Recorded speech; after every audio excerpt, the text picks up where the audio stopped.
Assalamualaikum warahmatullahi wabarakatuh. Saya Abdul Fikriansyah dari Prodi Ilmu Komunikasi akan menjelaskan tentang term dan logical fallacy. Term adalah suatu kata atau frasa yang digunakan untuk mewakili suatu gagasan atau konsep. Macam-macam term ada banyak, namun saya akan menyebutkan 3 macam. Yang pertama ada term singular, yaitu term yang menunjuk pada satu objek saja, baik berupa nama orang, benda, atau kelompok tertentu. Contohnya Presiden RI Republik Indonesia yang pertama, terus ada Universitas Indonesia. Yang kedua term partikular, yaitu term yang menunjuk pada beberapa anggota dari suatu kelompok. Jadi bukan seluruhnya. Contohnya ada beberapa pelajar atau 4 orang anak muda. Yang ketiga ada term universal, yaitu term yang menunjuk pada keseluruhan anggota dari suatu kelompok tanpa terkecuali. Contohnya semua orang atau setiap dokter. Lalu logical fallacy, jenis-jenis logical fallacy yaitu yang pertama ada ad hominem, yaitu logical fallacy yang terjadi ketika seseorang menyerang karakter pribadi dari lawan bicaranya, bukan argumennya. Contohnya adalah pernyataan Anda tidak bisa diterima karena Anda hanya seorang mahasiswa yang belum berpengalaman.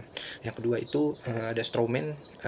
Kesalahan ini terjadi ketika seseorang memutarbalikkan atau menyederhanakan argumen dari lawan bicaranya agar ia bisa menyerang lawan bicaranya. Contoh ketika seseorang berkata, kita harus mengatur ulang kebijakan pajak ini. Lalu lawan bicaranya berkata, maksud Anda ingin mematikan ekonomi negara ini. Di sini terjadi logical fallacy, padahal opini atau argumen aslinya tidak seperti itu. Lalu yang ketiga itu ada false house, di mana ketika seseorang menghubungkan dari satu peristiwa ke peristiwa lain hanya karena peristiwa tersebut kejadiannya berdekatan.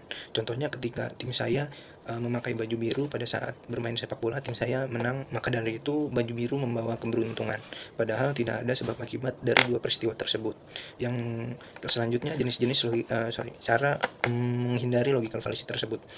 Caranya adalah yang pertama tentu kita harus tahu jenis-jenis logical fallacy tersebut agar bisa mengidentifikasi baik argumen kita maupun argumen lawan. Yang kedua, selalu gunakan bukti atau alasan yang kuat dalam setiap klaim kita, bukan hanya dengan opini atau asumsi saja.